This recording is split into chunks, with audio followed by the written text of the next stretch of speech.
کے پاس جانے کی ضرورت ہی نہیں ہے.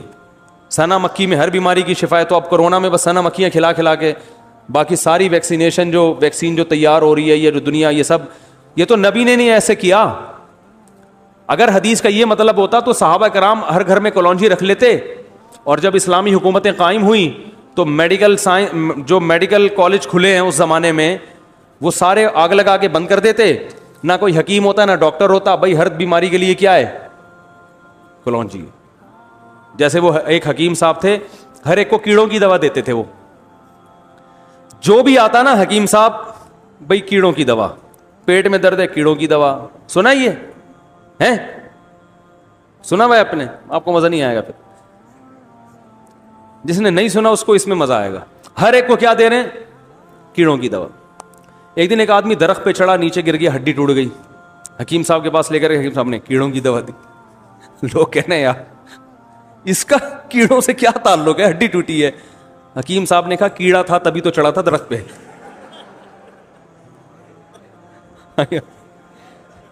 یہ آئندہ کے لیے دی ہے تاکہ آئندہ ایسی حرکت, ایک ہڈی تو ٹوٹ گئی ہے دوسری تو سلامت رہے نا. صحیح ہے نا. تو ہمارے یہاں بھی لوگ کیا کر رہے ہیں, ہر چیز میں بھائی کلونجی, ہر چیز میں بس سنا مکھی دے دو, بس شہد دے دو. حدیث کا یہ مطلب نہیں ہے. حدیث کا مطلب ہے کلونجی میں شفا ہے. کیسے ہے, کتنی مقدار میں کھانی ہے, کس وقت کھانی ہے, کس نے کھانی ہے, یہ تفصیل تو میڈیکل سائنس بتائے گی. حدیث میں ایک اشارہ دے دیا, بھائی اس میں دوائیت کا عنصر ہے. بس ہمارا ایمان ہے اللہ کے نبی پر کہ کلونجی میں ہر بیماری سے اللہ نے شفا رکھی ہے. کیسے رکھی ہے میڈیکل سائنس بتائے گی آپ کو. صحیح ہے نا. یہ مولانا صاحب نہیں بتائیں گے آپ کو, یہ کون بتائے گا. شہد میں اللہ نے شفا رکھ دی ہے, کیسے رکھی ہے, کس مقدار میں رکھی ہے, کس وقت کھانا ہے, یہ میڈیکل سائنس بتائے گی. یہ مولانا بولو بھائی نہیں بتائیں گے آپ کو. صحیح ہے نا. تو اب ہر ایک کو کیڑوں کی دوا نہ دیا کریں, ٹھیک ہے. اور کیا بات کیا چل رہی تھی, ہاں تو جمعے کے دن مرنے میں فائدہ ہوتا ہے, بس اتنا ہمیں پتا ہے. پورا ہی بخشا جاتا ہے ایسا نہیں ہے بھائی. اللہ بخش دے تو الگ بات ہے. جیسے آپ کو ہارٹ اٹیک ہو چکا ہے, اب آپ صرف کلونجی کے چند دانے چبا دو گے تو اٹیک نہیں ہوگا, ایسا نہیں ہے بھائی. اب تو وہ دوائیں بھی کھانی پڑیں گی. اور آپ نے 15 سال جو میرے مشورے پہ 2 پراٹھے صبح کھائے ہیں دیسی گھی کے, یا سوری دیسی گھی کے نہیں, وہ جو ہوٹل کے, تو وہ بھی اثر کریں گے اب 15 سال کے بعد, ٹھیک ہے نا. تو یہ سب کچھ ہوگا. تو اس لیے کلونجی بھی کھائیں. اور پہلی بات تو یہ کہ ان تمام بڑی بڑی چیزوں سے احتیاط کریں. تو اسی طرح اصل چیز ہے گناہ. دیکھو زہر کلونجی میں شفا ہے, لیکن آپ نے کہا میں ایک چٹکی کلونجی کی بھی لوں گا, ایک چٹکی زہر کی بھی کھاؤں گا, کیونکہ زہر سے جو بیماری آئے گی کلونجی سے شفا مل جائے گی. یہ دلیل صحیح ہوگی. تو اسی طرح بھائی کلونجی میں شفا ہے بشرطے کہ زہر سے بچے, نقصان دہ چیزیں نہ کھائے, پھر شفا ہے. تو اسی طرح یاد رکھو جمعے کے دن مغفرت ہو جاتی ہے مرنے والے کی, بشرطے کہ جو زہر آخرت کے عذاب کا ذریعہ بنتا ہے نا, یتیموں کا مال کھانا, والدین کے حقوق ادا نہ کرنا, اس زہر سے بچے. تو پھر جو چھوٹی موٹی جراثیم ہے نا وہ جمعے سے کیا ہو جائیں گے, وہ معاف ہو جائیں گے. تو صغیرہ گناہ, چھوٹے موٹے جو گناہ ہوتے ہیں وہ لیلۃ القدر میں مرنے سے بھی معاف ہو جاتے ہیں, جمعے میں مرنے سے بھی معاف ہوتے ہیں. جمعے میں مرنے سے تھوڑے والے جراثیم, لیلۃ القدر میں تھوڑے اور اسٹرانگ جراثیم مر جاتے ہیں. لیکن یہ جو آپ جائیدادیں کھا کے بیٹھے ہوئے ہو بہنوں کی وراثت کے, حج فرض ہوا وہ نہیں ادا کیا آپ نے, ماں باپ کو ستایا, یہ اتنے بڑے بڑے جراثیم ہیں, یہ لیلۃ القدر کا اسپرے ان پہ کام بولو بھائی نہیں کرتا. اس کے لیے اللہ نے قرآن میں جو توبہ کا طریقہ بتایا ہے اور حقوق العباد ہیں تو وہ واپس کرنے پڑیں گے, وہی طریقہ ہے. بعض لوگ بہت غلو کرتے ہیں, جو بھی لیلۃ القدر میں مر گیا بس وہ ڈائریکٹ جنت میں, ایسا نہیں ہے. اور یاد رکھو جو کبیرہ گناہ کا مرتکب ہو کھلے عام, تو شریعت نے اس کو فیور کرنے کی اجازت نہیں دی ہے. دیکھو خودکشی کرنے والے کا نماز جنازہ پڑھنا جائز ہے, پوری امت کا اجماع ہے, لیکن نبی نے نہیں پڑھا, نبی نے نہیں پڑھا. حالانکہ آپ تو رحمت للعالمین تھے نا, آپ سے زیادہ کسی کو ترس آیا ہوگا خودکشی کرنے والے پر, لیکن آپ نے نہیں پڑھا, بائیکاٹ کیا. کیوں؟ لوگ اس جرم کو ہلکا نہ سمجھے. تو ہم ایک جانب تو دیکھ رہے ہوتے ہیں کہ ترس کھانا ہے, دوسری یہ نہیں دیکھ رہے ہوتے کہ ترس کھانے سے معاشرے میں یہ جرم کیا ہو رہا ہے, پروموٹ. تبھی الحمدللہ میں کبھی خودکشی کرنے والے کی حمایت نہیں کرتا, نہ کبھی اس پہ ترس کھاتا ہوں. میرے پاس آتا ہے نا وہ بیچارے ایک حالات سے تنگ آ کے کھمبے سے لٹک گیا, مار دیا, ہائے ہائے ہائے بیچارے. میں نے کہا اتنا مظلوم نہیں تھا, اگر اتنا نیک ہوتا تو قبر میں چترول لگ رہے ہوتے اس کے؟ ارے سب سے پہلے تو اللہ کو ترس آتا نا اس کے اوپر.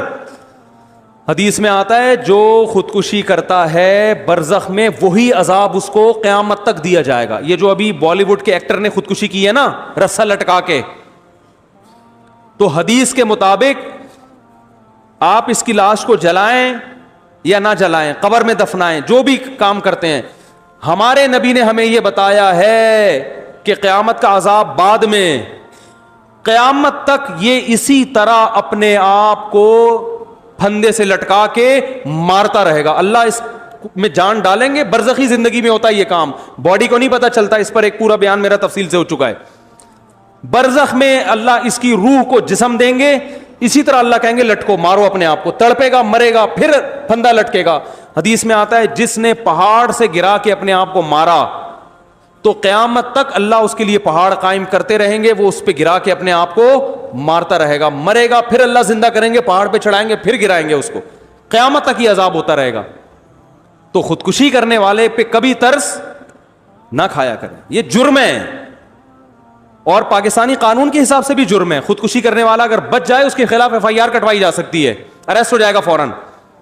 بہت سی خواتین سوسائڈ کرتی ہیں شوہر کے سسرال کے حالات سے تنگ آ کے. حالات تو ہوتے ہیں سسرال کے بڑے بڑے خراب بھی ہوتے ہیں. آپ کو خودکشی کرنے کی اجازت, بولو بھائی نہیں. تو میاں آتے ہیں میرے پاس, کہتے ہیں میری بیگم دھمکی دے رہی ہے خودکشی کرنے کی. میں نے کہا ریکارڈ کرو بیگم کی دھمکی, FIR کٹوا کے اندر کر دو اس کو, سیدھی سی بات. اور کیا یہ مذاق ہے کیا؟ اگر یہ پی لے زہر تو شوہر کا تو بیچارہ چوڑے میں آ گیا, اس لیے کہ پھر یہ بتانا کتنا مشکل ہوگا کہ اس نے نہیں مارا خود مری ہے.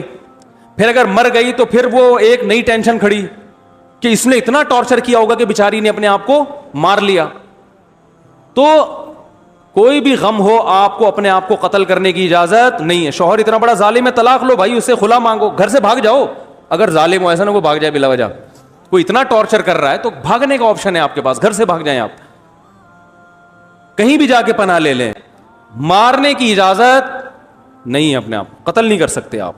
قتل کیا تو اللہ پھر جو لٹکائے گا نا وہ شوہر کے لٹکانے سے زیادہ ہوگا. تو مارنے کی اجازت نہیں ہے کیسے بھی غم ہو. اور پھر ان کو تو کوئی غم بھی نہیں ہوتے, کم بختوں کے کھا رہے ہوتے ہیں صبح پراٹھے, بس ایک محبت ناکام ہو گئی تو لٹک گئے.